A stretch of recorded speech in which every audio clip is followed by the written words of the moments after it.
Salut, c'est Estelle et Jérôme. Et cette semaine, on part à la découverte de plages magnifiques. Non. Ah non, Non, cette semaine, on part à la découverte de du soi-même. aussi et du monde magnifique de l'antifouling. On a retrouvé Grand Tour, ça y est, et c'est pas pour faire des navigations les plus agréables cette semaine, mais c'est pour repeindre les coques. On remet en état le bateau, on le déshiverne et on le prépare pour être prêt à naviguer très vite. Ah non, Je te fais de l'antifouling. non mais j'ai pas besoin moi. Ah d'accord, mais si tu vas dans la mer, te baigner. Allez, ben on a du pas sur la planche. On y va. Allez. Step 2, get some good, some food in you. Step 3, think real hard about what you want to be. Step 4, everybody just do your thing. Wake up, today's gonna be a good day. Wake up, today's gonna be a good day. Wake up, today's gonna On est de retour à Grenade. Quelle émotion, on a tous nos bagages. Ouais. On est devant le Ship Chandler, Budget Marine de Spice Island. Waouh, alors en Et plus là- du choc thermique, il y a le choc émotionnel de retrouver Grand Tour. Ouais, ça nous fait un peu bizarre. Après ce break là qu'on a fait, Ouais, on vous en parlera plus en détail, mais là, ouais, ouh. c'est un peu bizarre de revenir. Puis là, on est sur cette chaleur, l'humidité, là, on a toutes les odeurs qui reviennent des tropiques, hein, c'est caractéristique. Hein. Ouais. Ça sent la nourriture, les épices. Bon, bah allez, Allez, on va le on voir. y va, on va le voir.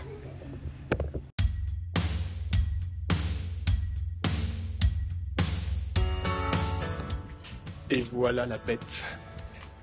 Bon, ils l'ont déplacé, ils l'ont recalé. On est un peu moins dans la terre. Et on est un peu moins dans la terre, chérie, c'est mieux. Hein.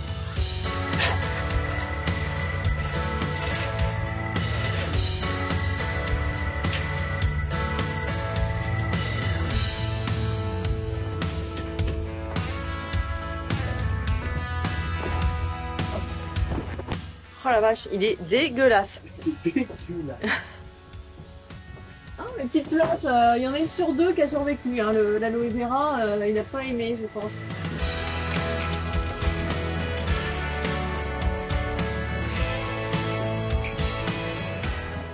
Le déhumidificateur, il marche. T'as vu? Il n'y a pas de moisie nulle part. Attends, on sait pas bien On encore. sait pas bien encore.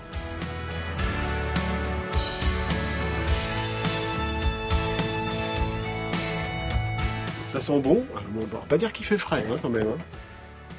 J'ai mis ma tenue. Et c'est parti, on sort le tuyau d'arrosage. On va commencer par rincer le pont.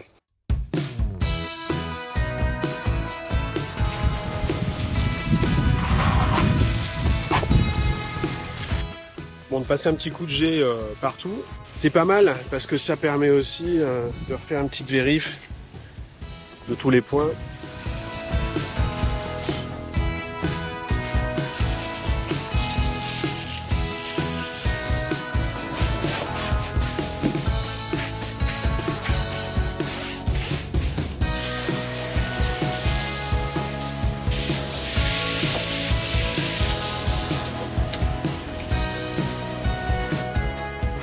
Bon alors on a 1 milliard de trucs à ranger dans le bateau. Mais notre système anti-moisissure a quand même super bien marché. Donc là, moi je suis très contente. Donc le déshumidificateur, il a fonctionné pendant tout le temps qu'on était parti sur son minuteur de jardin, en allant se déverser directement dans l'évier. Et donc il a fait son boulot. C'était vraiment, quand on est rentré, il n'y avait aucune odeur, c'était bien sec. Et puis souvenez-vous, j'avais fait également des petits récipients avec de l'eau purifiée et de l'eau de javel. Alors ils ont complètement séché, mais je pense que ça a aidé aussi. Et puis j'avais aussi ces petits blocs de gel imbibé d'huile essentielle d'arbre à thé, bon, qui coûtaient un peu un bras. Mais je regrette. Vélo, parce que je pense que faire un petit tour en vélo, ça serait pas mal quand même. Ah ouais, sous 35 degrés là, ça va être bien. Ça bien, allez, on y va. Et ces petits pots imbibés d'huile essentielle d'arbre à thé, ils ont, je pense, bien rempli leur rôle aussi en empêchant que les moisissures se développent. Tout ça fait qu'on a gardé un bateau bien sec. Et ça, c'est super bien quand même. Et le vélo, bien entendu, c'est pas pour démarrer un triathlon. C'est pour aller faire les courses, parce que là, les frigos sont complètement vides. Et il faut surtout acheter de l'eau, parce que là, on n'est pas à 1,5 litre par personne et par jour, on est plutôt à 3-4 litres. C'est une question de vie ou de mort. Allez, bah là on est parti faire des courses. On lâche rien. Ouais, c'est vrai, ça fait du bien. J'aime bien faire du vélo.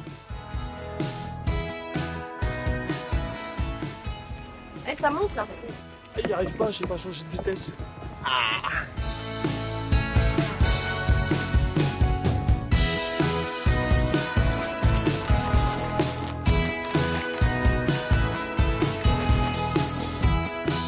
Ouais, on avait oublié que la nuit tombe très très tôt ici. Bon, alors on trouve quand même quelques surprises désagréables. Bizarrement, il y a certains trucs qui ont rouillé. Je ne sais pas pourquoi, dont le bas du frigo. Alors autant le haut, il est nickel, mais alors le bas a complètement rouillé. Donc il y a un gros nettoyage qui s'impose là. Ah, les joies retrouvées du bateau. On avait oublié ça. Un bateau, un jour un problème, bah voilà. On a même deux problèmes parce qu'il y a aussi la pompe du circuit d'eau qui n'a plus l'air de fonctionner. Ça va être un petit bricolage pas prévu, en plus de toute la remise en état du bateau post-hivernage. Avec le petit choc thermique là qui est un peu violent. Allez, on y va. Alors, eh ben, il fait une chaleur de bœuf. Donc je me suis dit, potentiellement, on pourrait essayer de mettre la clim. Sauf que notre clim, c'est une clim à refroidissement eau de mer, donc il n'y a pas d'eau. Mais qu'est-ce que tu fais, ma chérie? Moi je nettoie le frigo à l'acide chlorhydrique parce qu'il était plein de rouille. Donc je le sature avec de l'acide, je laisse poser un petit peu et après je frotte. Un travail très agréable, mais ça part. Bon, c'est reparti pour les aventures. Jérôme dans la calmeteur, mon petit endroit préféré. Bon, sinon tout va bien, sauf la pompe à eau. En fait, on a redémarré la pompe à eau, et la pompe à eau, il n'y a pas de débit, il se passe rien au niveau du robinet, et on sent que la pompe, elle force. J'ai une pièce de rechange, donc au pire, je change la pompe. Là, je vais déjà regarder les filtres. Ah, le filtre n'est pas joli. Alors ça, c'est des petits filtres à eau claire, hein. Bizarre qu'il soit dans cet état-là quand même. Bon, en tout cas, c'est super bon signe. Ça veut dire que c'est peut-être pas grand-chose. Donc on va nettoyer et remettre en marche pour voir.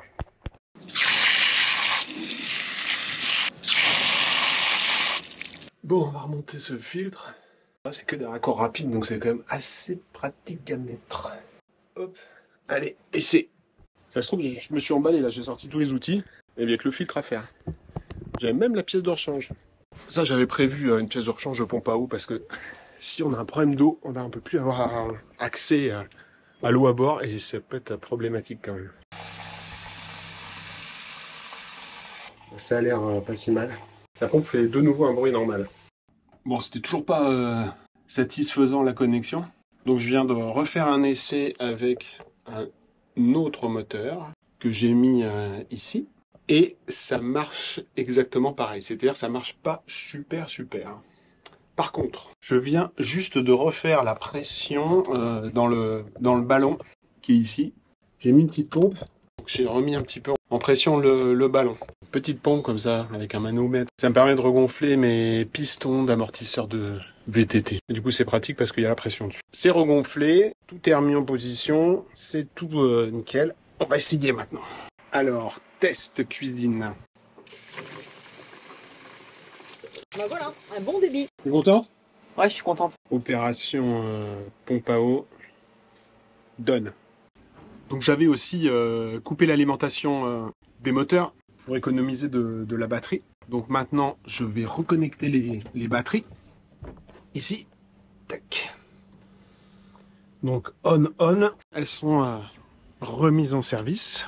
Les batteries. Et maintenant, je mets le chargeur en marche. Chargeur on.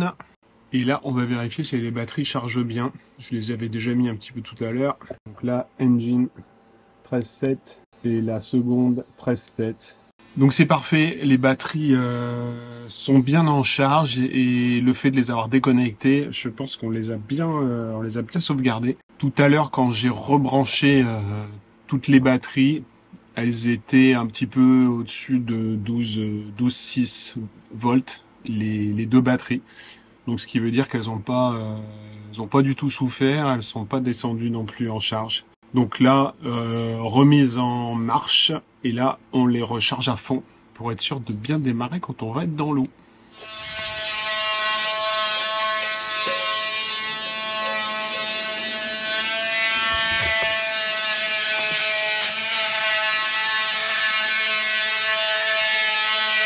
Je suis en train de nettoyer les tripales rétractables, donc pour bien enlever tous les coquillages avant de repasser une peinture spéciale anti-fouling pour hélice.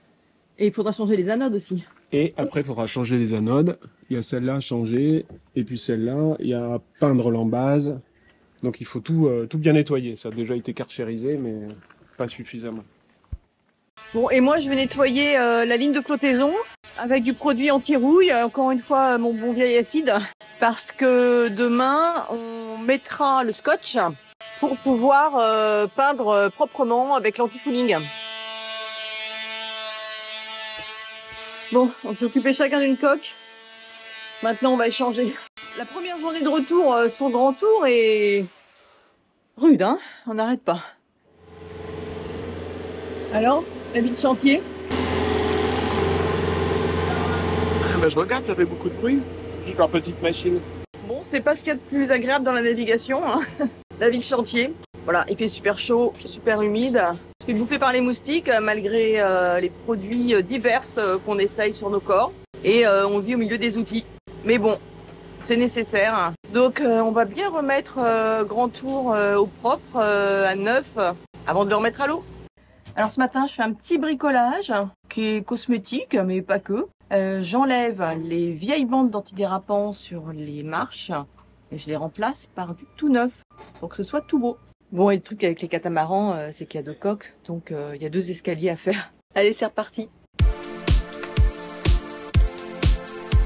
Bon, étape 2, passer de l'acétone sur toutes les marches, là où il y avait l'ancien collant antidérapant pour enlever les anciennes traces de colle.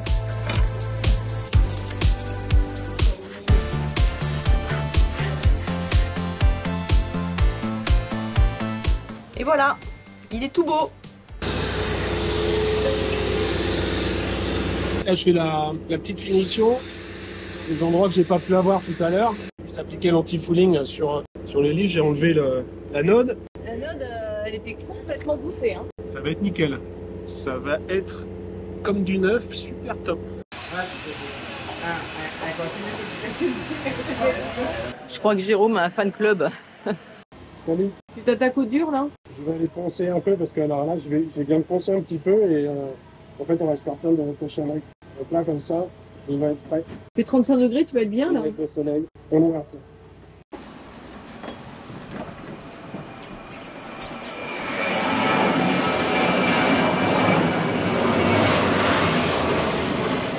Bon, on a fait tomber l'échelle dans le processus.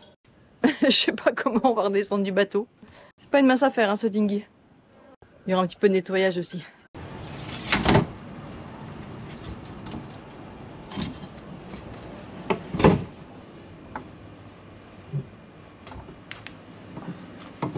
Oh, t'as presque pas besoin d'échelle, toi, en fait.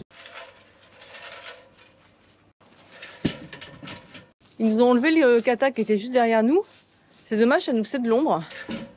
Là, on est un petit peu exposé.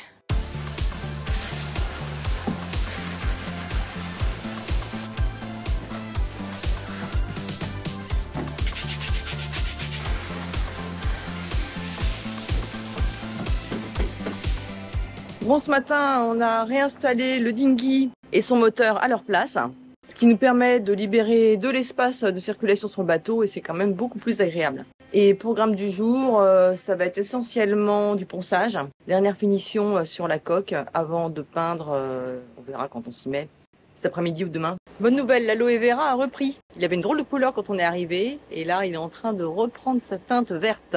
Bon, les travaux continuent, on se fait défoncer par les moustiques et il fait une chaleur incroyable, donc on n'est pas hyper actif parce qu'il fait tellement chaud qu'on est obligé de s'arrêter de temps en temps pour se reposer. On boit des litres d'eau et on avance petit à petit. Pas facile, hein.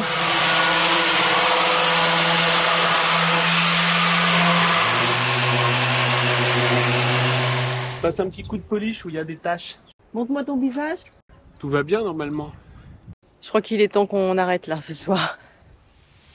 Bon, et ben aujourd'hui on attaque le dur. On va peindre, on va commencer par le primaire et puis ensuite on mettra les couches dérodables. Voilà, je sais pas combien de temps je vais tenir avec ce masque parce que déjà je n'arrive pas à respirer.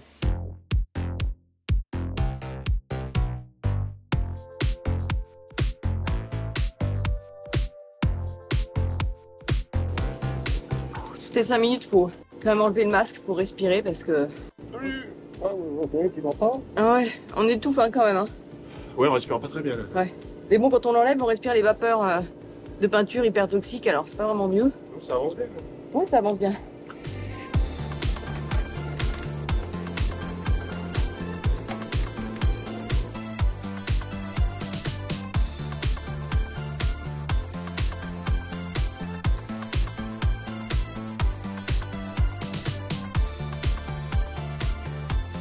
Ça y est, on a fini la première couche de primaire. On va laisser sécher quelques heures.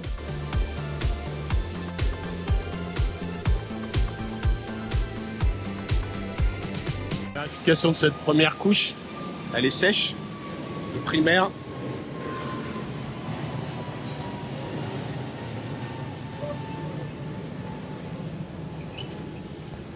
Là, c'est tout propre nickel. Alors, petit chaton, ça va? C'est un peu chaud, hein. Mais ça va. Bah, t'es en plein soleil. Hein. Bah ouais. On peut pas bouger le bateau, hein. C'est la deuxième couche. Bon, la combi, c'est trop chaud.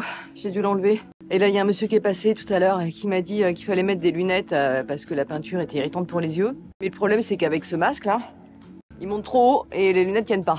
Donc cet après-midi, on refait juste une couche sur les endroits qui nécessitent d'être un petit peu repeintes parce que la couche était trop fine. Ou alors les endroits dont on sait qu'ils vont vraiment prendre en premier, comme la proue du bateau, où il y a toujours beaucoup plus d'algues et où le flux de l'eau fait que la peinture va s'enlever plus vite. Donc on force vraiment sur ces endroits-là, à l'avant du bateau, la ligne de flottaison aussi, parce que c'est découvert comme la marée en fait. Et les algues aiment bien ça, donc elles s'accrochent beaucoup plus aussi à la ligne de flottaison. Puis demain, on attaquera les couches dérodables. On espère qu'on pourra en faire 2 par jour, donc ça devrait aller assez vite.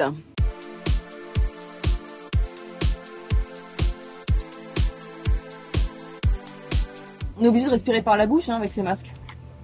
Ouais, mais moi je suis hyper cool. Ouais, t'es hyper cool, toi tu t'es mis un peu de musique, pépouze, allongé sur les gravillons. C'est du bonheur. Pour repérer les endroits où c'est pas. Ouais, ouais. Il y en a plein en fait. Ah bah là, il y en a plein aussi, là, regarde. Bizarrement. Là, des endroits. Il y en a plein aussi. Là, des endroits où il faut repeindre aussi, là. Je vais venir t'aider parce que j'ai l'impression que ta coque, elle est beaucoup moins bien faite que la mienne. Ah bon, tu crois? Ouais. Allez vérifier, tu vas voir.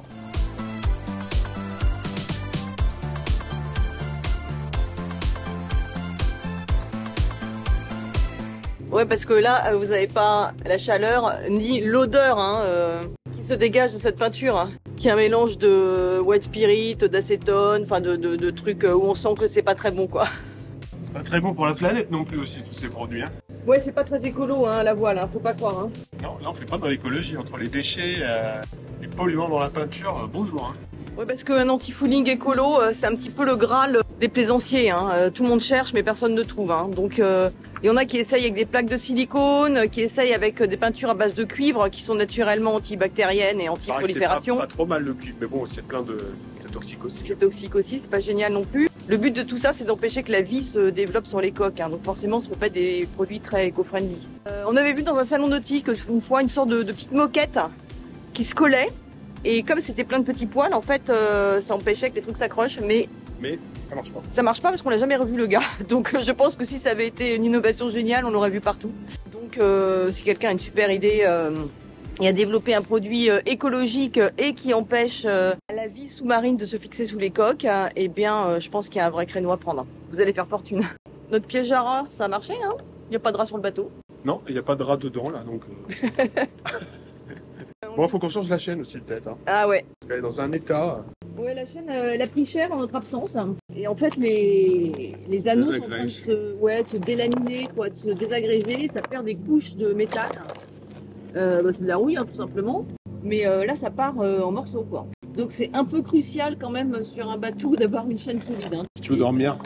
Puis te réveiller surtout. Bon voilà, 70 mètres de chaîne à changer. Ça va encore coûter un petit bras, ça. Un petit bras. Voilà. Allez, on s'arrête? Allez, pour se détendre après cette journée de peinture, on va faire un tour du chantier. Waouh, et ça c'est de l'aventure. Et c'est vachement romantique. Hein. On va aller regarder s'il y en a d'autres qui travaillent. Ça se fait du bien de voir les autres qui bossent. Ouais, puis on va vous montrer aussi le chantier quand même. Là, ils ont des petits box de stockage. On peut louer et entreposer. Ça bosse pas beaucoup, je trouve, dans ce chantier. Hein. Peut-être que les gens sont un peu plus malins que nous et qu'ils travaillent tôt le matin et tard le soir. Nous, on fait un peu l'inverse, quoi. C'est-à-dire que le matin, on traîne, on prend un petit déj, tranquillou. On se met à bosser à partir du moment où ça tape. Et on s'arrête à partir du moment où il fait plus frais. Je crois qu'on n'a rien compris, chérie. Bon, il est pas très loin de l'aéroport, hein. Le chantier, comme on a pu l'entendre.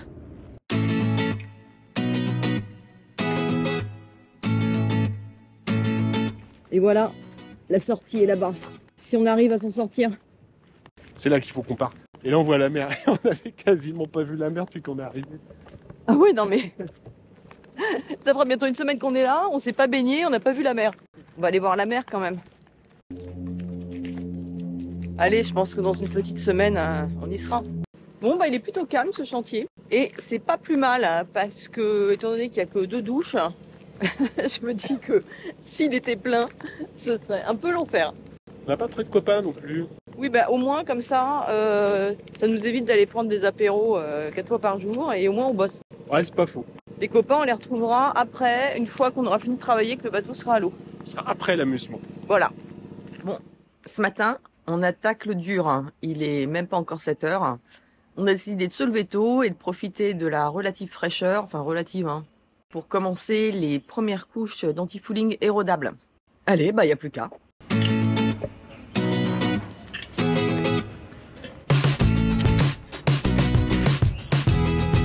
On va attaquer le gros pot. Allez. C'est parti pour 4 couches. Objectif 2 par jour. Hein.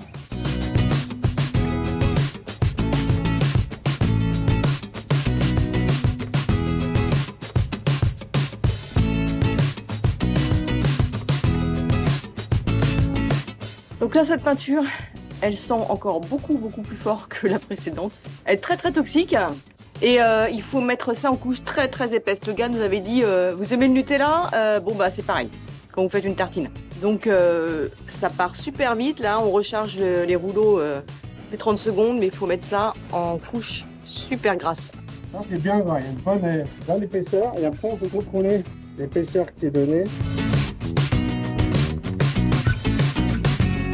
275 microns. Moi je tire trop, je fais comme si je peignais un mur de maison. Faut pas hésiter. Allez, j'y retourne.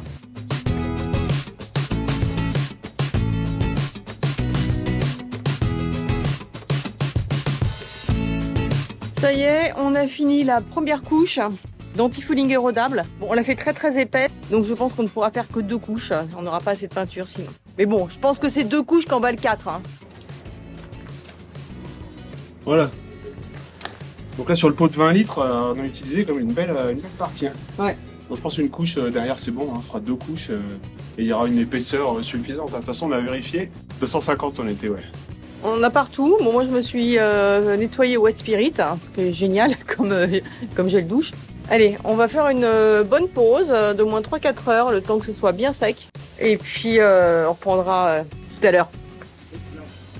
Allez, 2e et dernière couche. Et cette fois-ci, je mets la combinaison parce que ce matin, je m'en étais mis partout.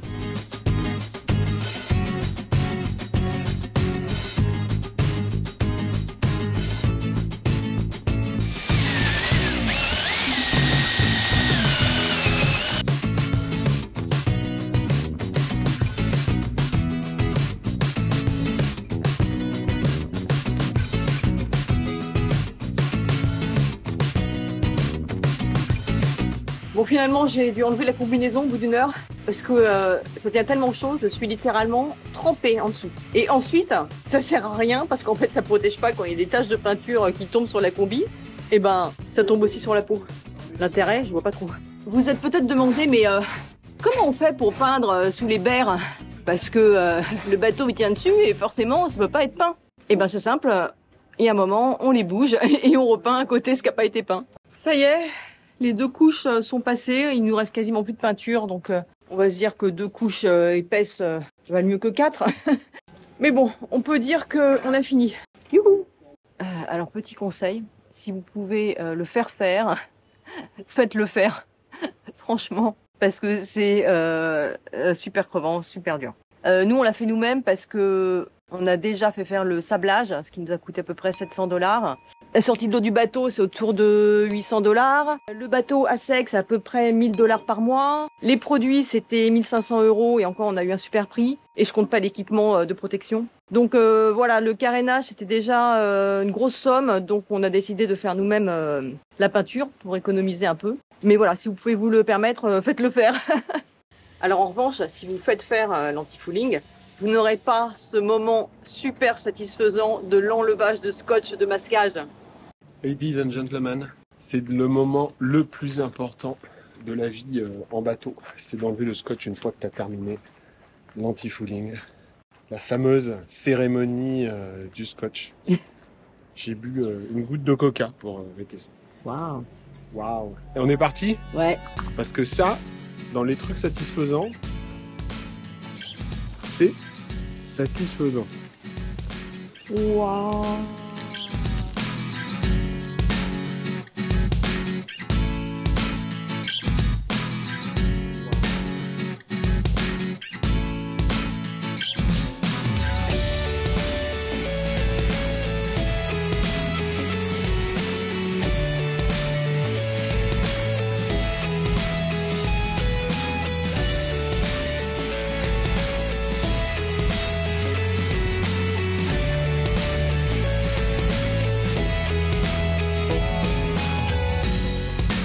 Voilà, ce matin l'anti-fouling est bien sec. Au travail, tout a été repeint. On a mis 20 litres d'anti-fouling.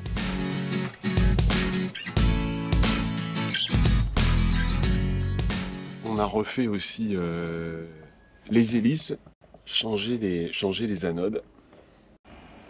Alors il y en a plein qui vont nous demander comment on a peint. Eh ben c'est facile. Avec des rouleaux de peinture de différentes tailles. Ce qu'il faut faire attention, c'est que les poils qu'il y a sur la brosse soient le plus petit possible et qu'ils ne s'enlèvent pas. Donc moi j'utilise un rouleau de scotch pour entourer et enlever les petits résidus de poils. Ensuite, on a passé à l'international Emocon. En fait, nous, ce qu'on a fait, c'est qu'on a fait un sablage complet. Et pour repartir sur une base complètement saine, on a remis un primaire, ce qui n'est pas obligatoire. Ensuite, on a mis de l'international Interspeed 6400. Donc on a mis 20 litres, ce qui correspond, nous on l'a fait en 2 couches, mais apparemment les 20 litres on peut les appliquer en 4 couches. Donc nous on a fait des couches bien épaisses, donc on a la bonne épaisseur qui va bien. Donc normalement ça correspond à 4 couches et on dit souvent que 2 couches d'anti-fouling érodable, ça dure 1 an. Donc 4 couches, et ben, ça devrait durer 2 ans, certainement en frottant un petit peu. Step 3, think real hard about what you wanna be. Step 4, everybody just do your thing. Wake up, today's gonna be a good day. Wake up. Moi aussi je veux le faire, ça a l'air trop bien. Ah non, tu peux enlever ça, tu vois, parce que c'est plus dur. Ouais.